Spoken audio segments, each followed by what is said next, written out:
Téléspectateurs de Dizomeru Télévision et téléspectateurs de Canal King Télévision, nous avons invité pour vous le directeur Robert Bitumba.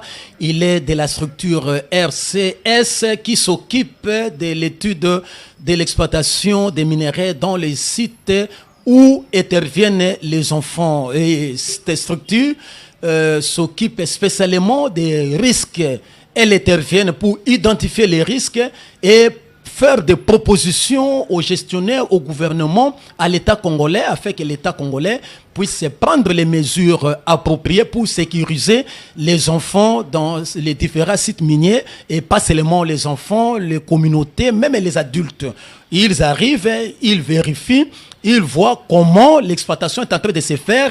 À partir de cette exploitation, ils ont les techniques appropriées, ils sauront comment ce travail est en train de se faire. Est-ce que les gens qui interviennent traversent des risques et ils sont exposés, et à ce moment-là, la structure CRC va bien sûr identifier et donner les pistes de solutions pour sécuriser les personnes. Voilà pourquoi, pour ces numéros, nous avons invité pour vous Monsieur Robert Bitumba. Il est directeur de CRC. Il va nous expliquer notamment les résultats de leurs rencontres organisées à Roméo Golf sous la direction du ministère des Mines, piloté par la ministre Antoinette Samba Kalambay. Et dans ce numéro, il va nous parler quelles sont les recommandations qu'ils ont prises pour l'orientation du secteur, et il va expliquer l'importance de la cartographie géologique des mines en RDC. Merci. Suivons nos échanges avec M. Robert Bitumba. Bonjour, M. Robert Bitumba. Bonjour chers journalistes, bonjour chers téléspectateurs, partout où vous nous suivez, je vous dis très sincèrement bonjour. Les téléspectateurs de ces deux télévisions sont en train de vous suivre, et généralement l'opinion n'arrive pas à comprendre qu'est-ce qui se passe dans le secteur des mines. Et en quelque sorte, autrefois, cette question était une sorte de tabou. Les gens n'arrivent pas à connaître est-ce que l'existence du ministère des Mines. Mais aujourd'hui, avec les changements de la donne, la question du ministère des Mines n'est pas tabou. Elle est ouverte au niveau de l'opinion. Et vous êtes technicien, vous êtes professionnel, vous êtes haut cadre dans le secteur. Avant de répondre à cette question, nous voulons que vous puissiez vous présenter auprès des téléspectateurs qui vous suivent maintenant. Ok, merci beaucoup pour la question. Au fond, moi, c'est Robert Bitumba, comme vous l'avez dit. Je suis à la base ingénieur civil de mine de l'université de Lubumbashi, mais j'ai eu par après à faire une maîtrise en Afrique du Sud dans le business and administration, donc je suis MBA, et j'ai aussi à avoir un master en engineering avec MIT aux États-Unis. J'ai aussi certaines certifications, notamment dans International Trade, donc le commerce international, avec l'université de Cape Town et les risks management avec l'université de Stellenbosch en Afrique du Sud. Ça, c'est pour Robert Bitumba, mais je suis actuellement directeur national de RCS. RCS, c'est une société internationale qui se charge de l'approvisionnement responsable des matières premières, notamment les minéraux. Dans une moindre mesure, certaines autres matières, telles que matières agricoles, mais c'est essentiellement les minéraux de base comme matières premières. En tout cas, merci beaucoup. Il est ingénieur dans le domaine des mines, et il est mieux placé de pouvoir vous expliquer qu'est-ce qui se passe dans le secteur des mines, qu'est-ce qu'on appelle les services de géologie. Monsieur l'ingénieur, vous êtes à Kinshasa.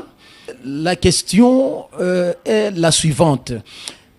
Il y a quelques jours, il y a eu tenue d'une réunion, d'un atelier qui a réuni le ministère des Mines et les partenaires techniques et financiers des ministères des Mines Et l'atelier ou la réunion a été coordonnée par la ministre des Mines. Alors, la question est de savoir quelle est l'importance de cette réunion ou de cet atelier qui a été organisé il y a quelques jours. Merci beaucoup pour la question. Au fond, la réunion, c'était une réunion d'échange entre le ministère national des Mines et les PTF, qu'on on appelle souvent partenaires techniques et financiers. Comme vous l'imaginez, il y a dans le secteur des mines, il y a deux grands secteurs. Il y a l'industriel, c'est des grandes compagnies qui ont généralement suffisamment de moyens, qui ont investi pour faire cette exploitation-là. Eux ont besoin de très peu d'apports de contributeurs de différents pays, comme on appelle ça, les fonds de développement. Et eux, ils ont leurs propres moyens et ils appliquent leur politique, mais ils ont juste besoin d'un encadrement légal au niveau du pays pour qu'ils puissent mener à bien l'exploitation minière. Mais de l'autre côté, il y a un secteur essentiellement artisanal. Et ce secteur-là fait que il y a des gens qui exploitent, qui produisent des minéraux, mais qui sont sujets parfois à des abus des droits humains, qui sont sujets parfois à des extorsions, des barrières illégales, des taxes exagérées. Et ce secteur a souvent besoin d'une aide au développement et par un encadrement pour pouvoir éliminer certains risques qui sont inhérents à cette exploitation artisanale. Donc, l'objet de la réunion que nous avons eue avec la ministre des Mines, c'était justement de voir quels sont les différents acteurs qui interviennent dans l'aide au développement dans ce secteur technique. L'aide au développement, bien sûr, l'aide financière, mais il y a aussi l'aide technique. Alors, pourquoi cette rencontre ? Parce qu'il y a différents pays. Il peut y avoir un pays X qui décide de venir aider la République démocratique du Congo dans le secteur de l'artisanat minier. De l'autre côté, il y a un deuxième pays Y qui vient aider dans le même secteur. Ils se retrouvent en train de faire deux projets qui sont en parallèle alors que peut-être on a besoin d'aide dans d'autres secteurs, d'autres aspects de la vie. Alors il faudrait coordonner toute cette aide au développement que la République démocratique du Congo reçoit pour que l'impact sur terrain puisse être efficace, afin aussi de couvrir tous les aspects. Par exemple, dans l'artisanat minier, un des problèmes dont on parle souvent, c'est la présence des enfants dans les mines. Peut-être qu'il y a UNICEF qui veut intervenir pour éliminer le travail des enfants dans les mines artisanales. Il y a peut-être un autre qui a eu un don au niveau international qui veut aussi intervenir pour éliminer la présence des enfants dans les mines artisanales. Si on essaie de coordonner ces actions-là, on peut faire en sorte que l'argent qui vient de l'UNICEF et l'argent qui vient d'une autre institution d'aide puissent être utilisés plus efficacement en coordonnant leurs efforts. On se dit non, moi j'ai amené autant, vous amenez aussi autant. Essayons de réfléchir ensemble pour que nous ne puissions pas faire la même chose, par exemple. Et nous puissions nous compléter avec un volume qui est plus grand en termes d'argent, nous pouvons être efficaces sur terrain. Alors ça, cette coordination a existé à un certain moment et puis après, avec tous les problèmes qu'il y a eu, on a un peu mis ça de côté. Alors il fallait redynamiser encore cela. Identifier tous les acteurs qui interviennent dans les secteurs des mines et voir dans quel secteur exactement ils interviennent. Et en ayant une cartographie de ces différentes interventions, essayer maintenant de coordonner pour voir comment être plus efficace sur terrain. Et de l'autre côté aussi, c'est avoir un point focal au niveau du gouvernement où on peut rapporter les résultats, par exemple, les avancées qui sont observées sur terrain, pouvoir les rapporter au niveau du ministère. Donc, il fallait qu'il y ait cette conférence-là pour que les différents acteurs puissent se mettre d'accord et pouvoir intervenir plus efficacement dans les secteurs des mines. Oui. Voilà, monsieur le directeur Robert Bitumba, vous avez donné l'exemple des enfants qui sont opérationnels dans les secteurs des mines, les enfants qui sont en train de travailler dans le site d'exploitation. Et est-ce que aussitôt il y a possession de ces aides, par exemple venir des différents partenaires, comment vous orientez cette aide-là? Est-ce que les enfants bénéficient directement de cette aide-là? Vous leur donnez directement cette aide-là pour qu'ils cessent à œuvrer dans le site d'exploitation minière? Oui, merci beaucoup. Peut-être si je dois un peu clarifier aussi les choses, c'est au fond, il existe des plans d'action du gouvernement, même en matière d'élimination du travail des enfants. Il y a un plan directeur du gouvernement. Il y a des plans directeurs, notamment du ministère des Mines, pour les actions dans les mines. Donc, le gouvernement a un plan. Mais parfois, le gouvernement peut être limité dans les moyens, ça peut être des moyens financiers ou des moyens techniques. Et alors, l'idée, c'est que les gens qui viennent, les fonds de développement qui arrivent, puissent venir aider dans les secteurs qui ont déjà été identifiés par le gouvernement de la République démocratique du Congo. Et cela couvre aussi, par exemple, le travail des enfants dans les mines. Alors, ce travail-là intervient, disons, l'intervention dans les sites artisanaux en rapport avec le travail des enfants se situe à différents niveaux.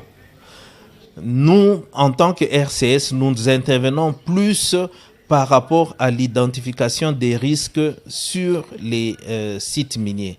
Donc, nous sommes à l'intérieur du site minier, nous voyons qu'est-ce qu'il y a comme risque pour qu'un enfant puisse venir travailler dans ces sites miniers-là. Alors, nous mettons en place des actions correctives, des politiques de gestion du site minier pour éliminer le travail de ces enfants dans les sites. De sorte qu'une coopérative, par exemple, qui gère un site minier, une ZEA, puisse mettre des politiques en œuvre, renforcer les capacités de ces agents de sécurité pour qu'on puisse éviter l'accès au site minier de toute personne qui est en dessous de l'âge légal pour travailler. Donc, nous intervenons à ce niveau-là. Mais il y a aussi d'autres personnes qui estiment qu'il ne suffit pas de demander aux enfants de ne pas venir sur le site minier. Quand vous dites ne venez pas sur le site minier, ils restent dans la communauté. Mais qu'est-ce qu'ils font en dehors de la communauté? Donc, nous intervenons sur le court terme, voyons ce qui se passe sur le site minier, mais nous avons besoin d'autres partenaires, notamment j'ai eu à citer l'UNICEF, des partenaires de développement qui vont venir pour voir quelle est aussi la cause. La cause, c'est qui a permis que cet enfant se retrouve là-bas. Ça peut être la pauvreté, ça peut être le fait que les parents n'ont pas les moyens pour payer les études pour cet enfant-là. Donc, si on interdit à l'enfant d'accéder au site minier, peut-être qu'il va aller chercher un autre site minier où il n'y a pas cette rigueur-là et travailler là-bas. Donc, on n'aura rien résolu. C'est pour ça qu'il faut une coordination. Donc, au niveau du site minier, on essaie d'éliminer le travail des enfants sur le site minier, mais on s'assure aussi que les problèmes à la racine, au niveau de la communauté par exemple, le manque d'accès à l'éducation, le manque d'encadrement par exemple, que cela puisse être aussi fait au niveau de la communauté. Et c'est comme ça que les gens doivent travailler en symbiose pour parvenir à éliminer un risque tel que celui-là. Il faudrait travailler en collaboration.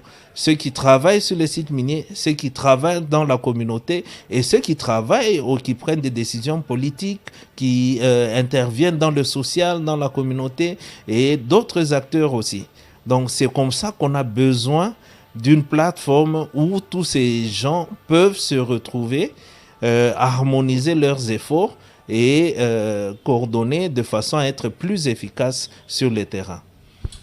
Voilà, téléspectateurs, il a évoqué un problème important, c'est lui, à ce qui leur concerne, d'identifier les risques et puis, en quelque sorte, donner les restrictions ou orienter pour éviter ces risques-là au niveau des sites d'exploitation. Alors, les problèmes se posent puisque vous avez parlé des aides au développement à ce niveau-là. Comment vous gérez ces fonds-là qu'octroient les partenaires au développement? Et vous avez cité ces partenaires-là, vous avez cité également l'UNICEF. Alors, comment est-ce que toutes les parties-là interviennent dans la concrétisation de l'orientation des fonds, par exemple éliminer l'aspect risque des enfants dans les sites d'exploitation minière? Voilà, merci beaucoup pour cette question. Au fond, chaque acteur qui vient a un bailleur de fonds et ce bailleur de fonds a sa propre politique de gestion de cet argent. Et la rencontre justement qu'il y a eu, c'était essayer de coordonner pour voir quels sont les fonds qui sont mis à disposition des différents partenaires techniques et financiers et dans quel secteur ils interviennent pour que le gouvernement aussi puisse suivre par rapport au plan du gouvernement dans quel secteur ces acteurs vont intervenir et comment ils peuvent être plus efficaces dans l'appui au gouvernement congolais.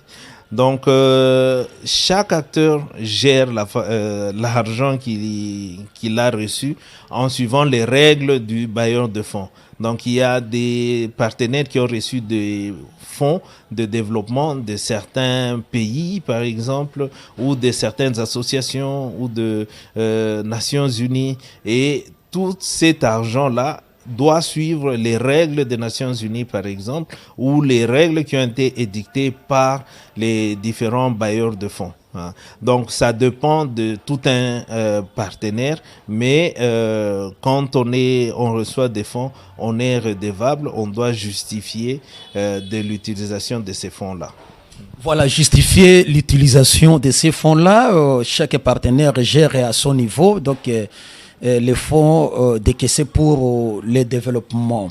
Alors, une autre question est celle de savoir, parce que vous avez évoqué un problème important de la présence des enfants dans les sites d'exploitation minière.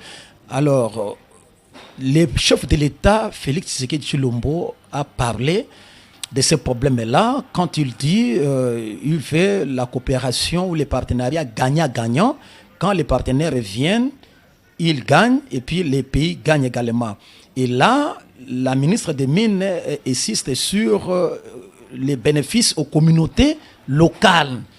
Bénéfices des communautés locales quand les exploitants viennent dans ces cadres-là des partenariats et quand ils commencent à exploiter ou descendre dans les sites d'exploitation artisanale, comme vous venez de dire, et que la population doit bénéficier. Comment gérez-vous cet aspect-là des bénéfices aux communautés locales? Oui, bon, ça c'est un problème très important et il englobe plus qu'un seul acteur. Donc, moi, je ne peux pas être à mon niveau, essayer de résoudre tous ces aspects. C'est pour ça justement qu'on a besoin de telles rencontres pour voir comment on peut se compléter. Comme j'ai eu à vous dire, nous intervenons essentiellement sur le site minier, mais il y a d'autres acteurs qui interviennent dans la communauté et il y a d'autres acteurs qui prennent des décisions, par exemple les décisions politiques et autres. Donc, pour parvenir à résoudre les problèmes sur les sites miniers, nous avons besoin de toutes tous les acteurs dans les secteurs. Nous avons besoin de la société civile qui observe généralement ce qui se passe.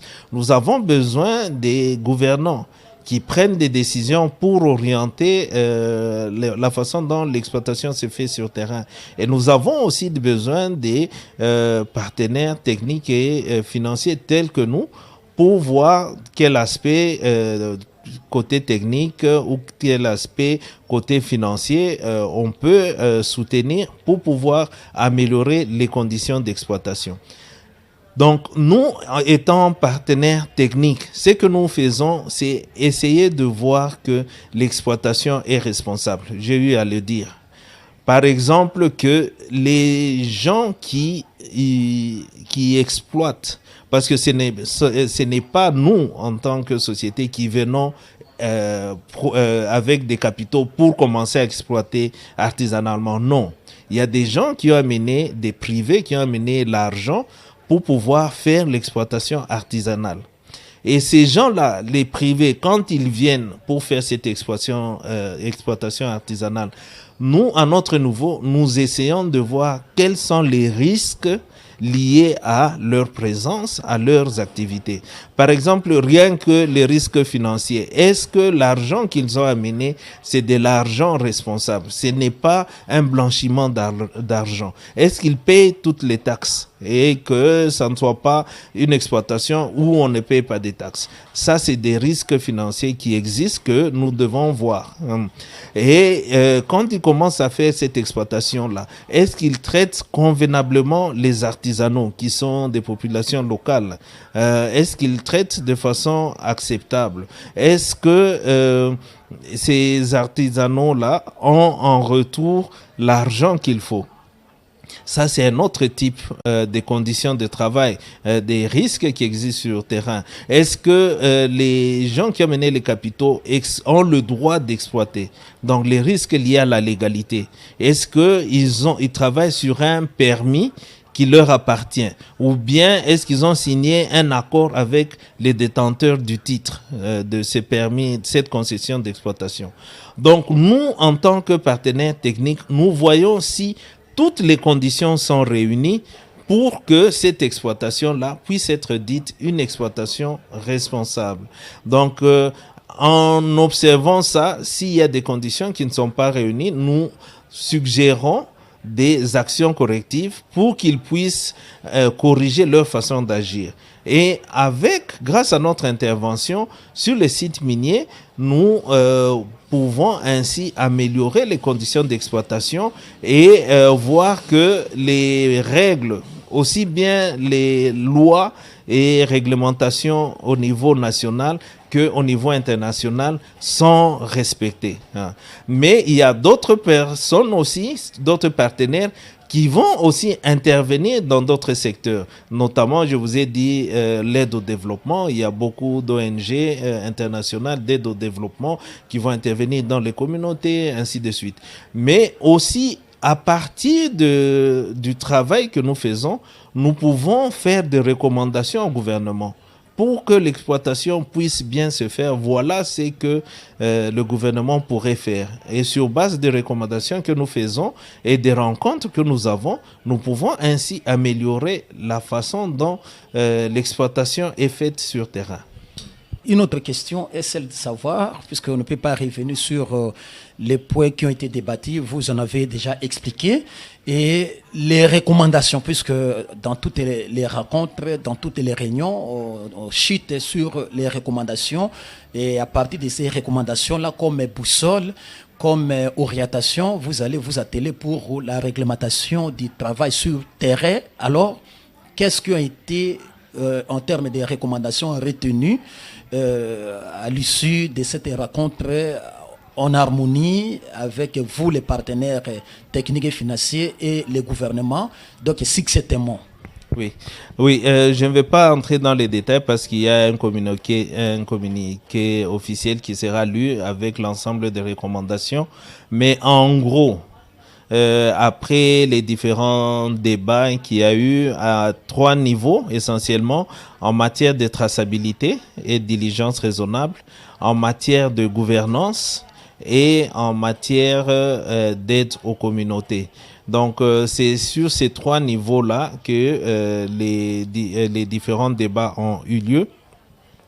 Il y a eu un certain nombre de recommandations dont la liste exhaustive sera publiée après de façon officielle. Mais en gros, après les débats, nous avons senti ce besoin-là de nous approcher du ministère des Mines pour 2 grandes raisons. D'abord, le ministère des Mines a son plan directeur d'action, notamment le plan d'action 2021-2023. Et dans ce plan d'action-là, le ministère a un certain calendrier qui s'est fixé. Et pour être efficace et pour aider efficacement le ministère dans le calendrier dans l'agenda qui s'est fixé, nous devons nous approcher pour voir là où le ministère a besoin de plus de support, de plus d'aide ou de plus d'intervention. Et de l'autre côté aussi, le ministère peut aider à faciliter l'enregistrement, par exemple, de différents projets, mais aussi faciliter la pérennisation des projets. Il y a des partenaires qui viennent, par exemple, pour un projet de 2 ans, 3 ans.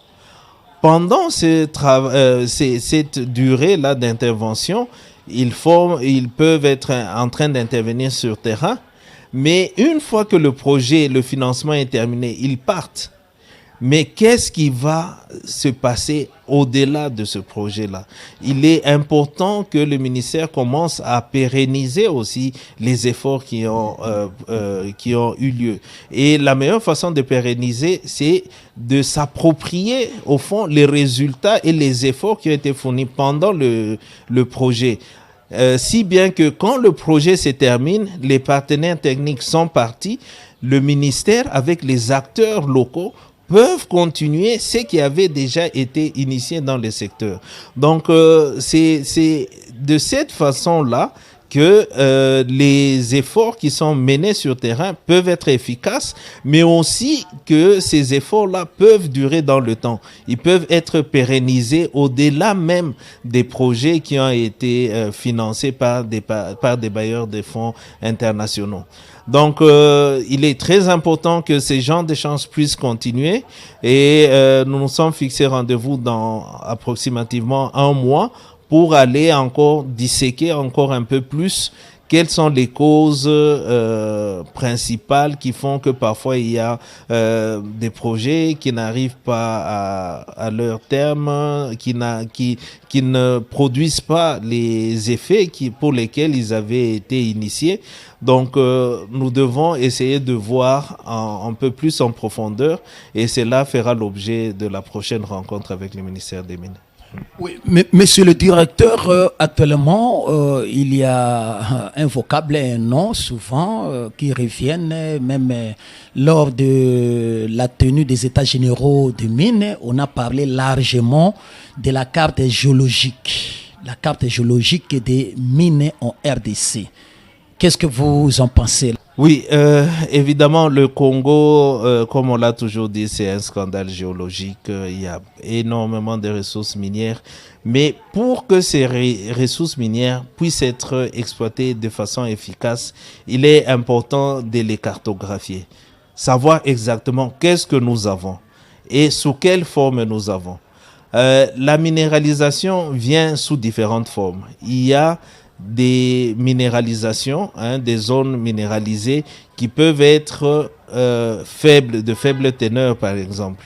Il y a des zones minéralisées qui peuvent être de très grandes teneurs. Pour le moment, l'importance de cette carte géologique, c'est quoi? On voudrait que le gouvernement puisse aider, avec l'aide bien sûr de certains partenaires, aider à identifier toutes les zones minéralisées et savoir quel est le potentiel. C'est ce qu'on appelle des réserves. Il peut y avoir des réserves telles qu'on le voit au Katanga, des très grandes réserves qui peuvent être exploitées pendant 80 ans. Grandes réserves minéralogiques. Et pour cela, il faut un grand investissement pour pouvoir exploiter ça de façon industrielle. Mais il y a aussi d'autres minéralisations qui sont très faible teneur ou petites par rapport à l'étendue. Pour ces genres de minéralisation, là, on peut envisager l'artisanat minier.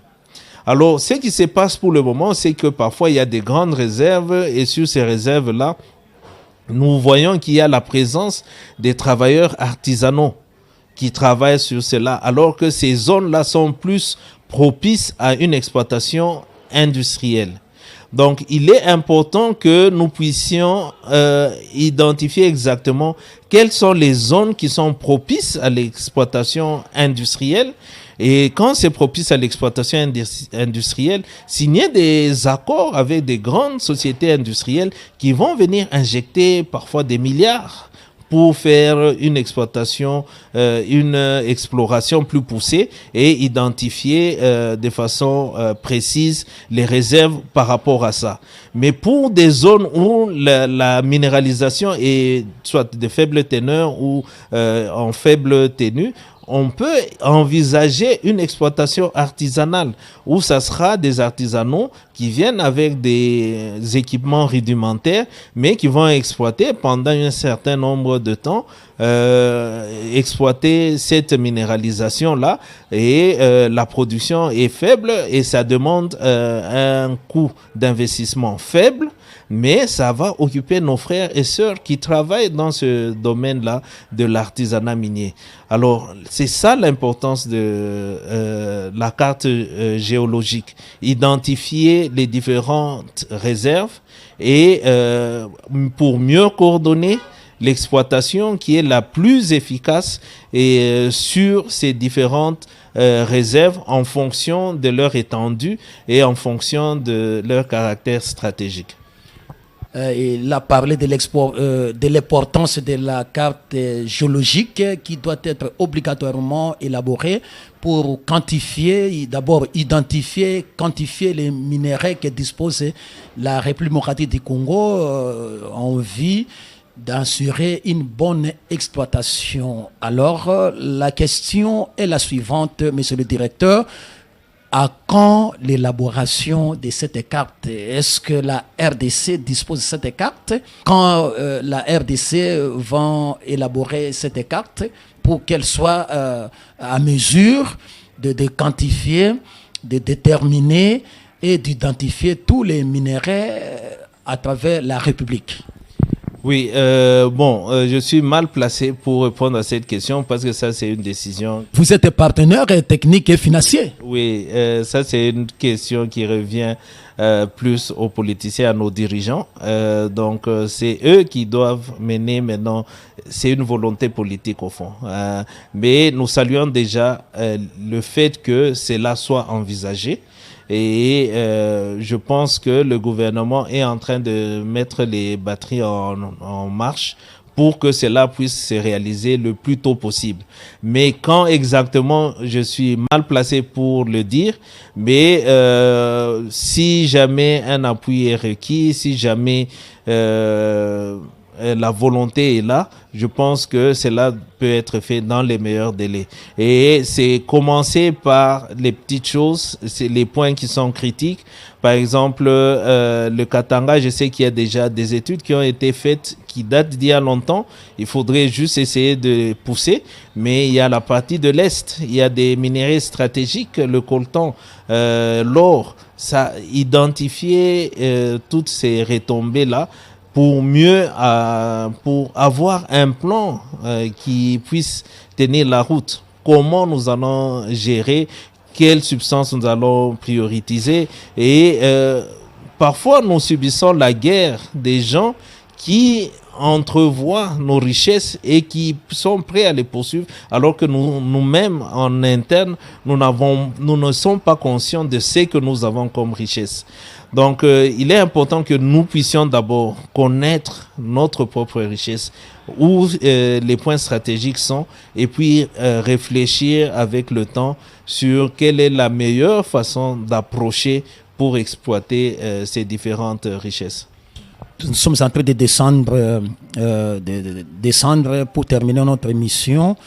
Une autre question, puisque vous avez dit que votre service, c'est d'identifier les risques et puis proposer des solutions, bien sûr, auprès du gouvernement, afin que le gouvernement s'y attelle et puis les partenaires qui interviennent dans le cadre d'aide au développement puissent suivre la logique du gouvernement. Alors, vous avez parlé de l'exploitation, votre intervention au niveau de l'exploitation artisanale des minéraux. Et est-ce que votre champ s'élargit également au niveau de l'exploitation industrielle, puisqu'il y en a beaucoup. Il y a beaucoup d'entreprises qui exploitent les minéraux en RDC.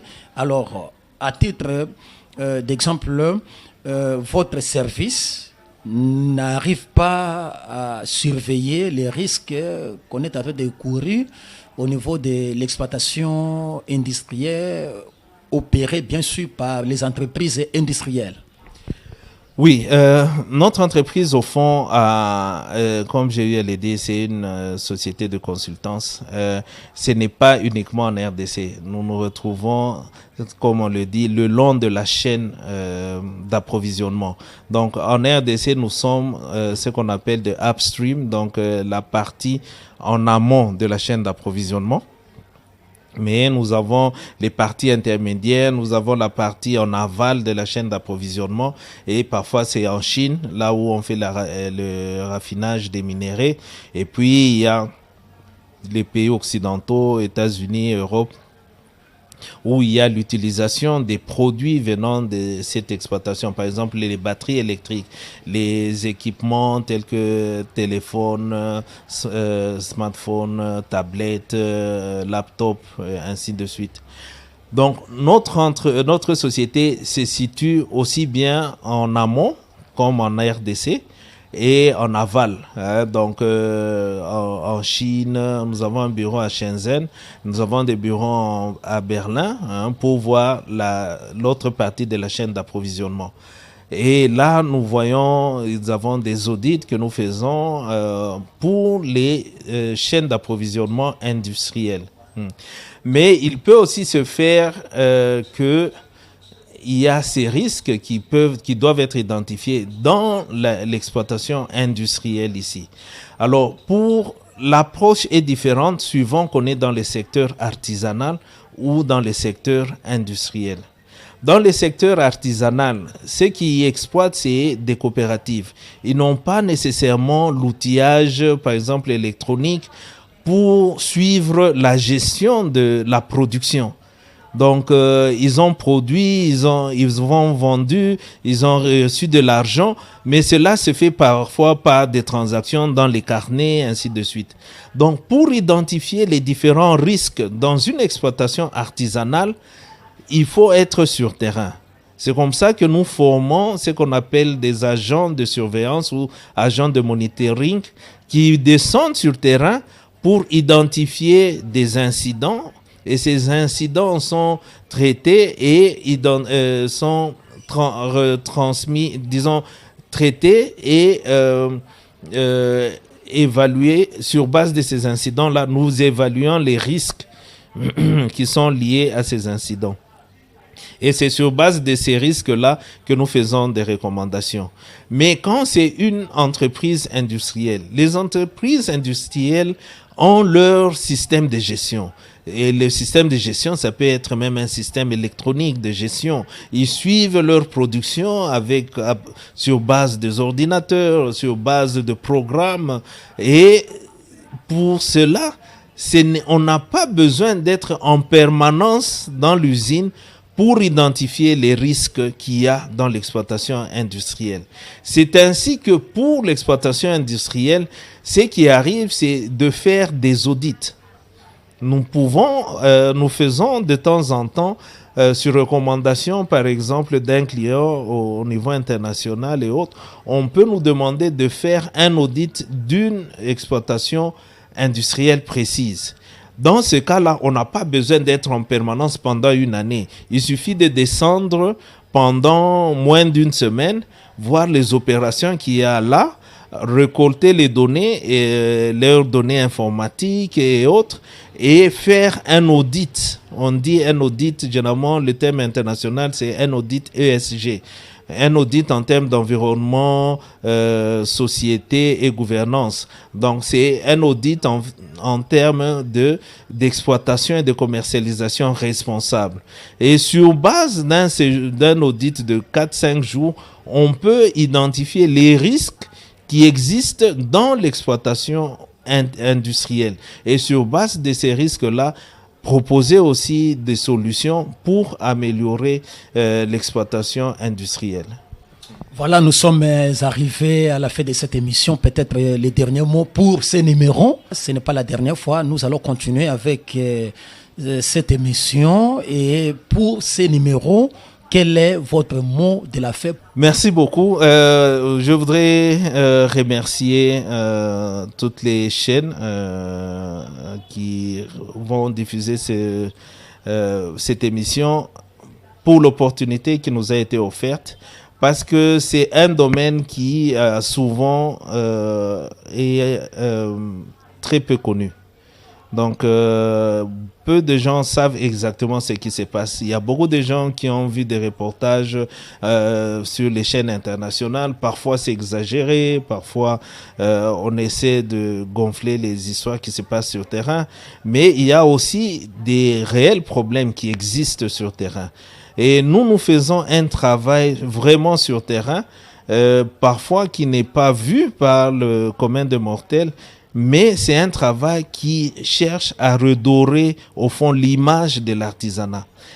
L'artisanat, quand il est bien fait, aide l'économie. Et s'il y a des millions de personnes qui vivent aux dépens de la production artisanale en RDC. Donc, si nous faisons une exploitation responsable, il y a des millions de gens qui vont continuer à bénéficier de cette exploitation artisanale. Mais cette exploitation doit être aussi acceptée au niveau du marché international. C'est ainsi que nous devons observer les règles qui sont établies, les lois, réglementations au niveau national, mais nous devons aussi respecter les règles au niveau international, pour que les produits de l'exploitation artisanale puissent être acceptés sur le marché international. Il ne faudrait pas que les gens travaillent durement sur terrain et à la fin, ils sont incapables d'aller vendre leurs produits sur le marché international. Donc, nous sommes là pour aider les différentes entités coopératives, services étatiques au niveau local, pour les aider à mettre en place ces différentes recommandations afin que le produit de l'artisanat minier puisse être accepté au niveau international. Dans une moindre mesure, l'exploitation industrielle, mais généralement, l'exploitation industrielle, comme ils ont suffisamment de moyens, ils peuvent appeler des consultants pour les aider, ainsi de suite. Mais c'est beaucoup plus l'exploitation artisanale qui a besoin de cet appui et cet accompagnement aussi bien technique que financier. Merci beaucoup, monsieur le directeur Robert Bitumba de la structure RCS qui s'occupe des conditions d'exploitation des minerais dans les zones d'exploitation minière. Et là, il s'appuie plus dans l'exploitation artisanale. Vous l'avez suivi, les questions qui concernent les secteurs miniers autrefois étaient un tabou. Et heureusement, avec l'avènement du président Félix Tshisekedi Tshilombo au pouvoir, ces secteurs-là, puisque les mines appartiennent aux Congolais, et ce secteur autrefois était un tabou, une histoire qu'on parlait dans la cachette. Aujourd'hui, ça devient réellement les biens des Congolais, et avec la politique de Madame la ministre des Mines et les minéraux, les biens des Congolais, les mines et son information est à la portée de tout le monde, et le peuple congolais est en train de suivre ce qui est en train de se passer dans les mines. L'information des mines est à la portée de tout le monde. Vous nous avez suivis, nous allons continuer avec Monsieur Robert à travers d'autres numéros de l'émission. Et nous rappelons que cette émission va passer à travers 2 chaînes de télévision. On peut aller même au-delà, et notamment la télévision 12 et la télévision Canal Kini Télévision. Merci, à la prochaine.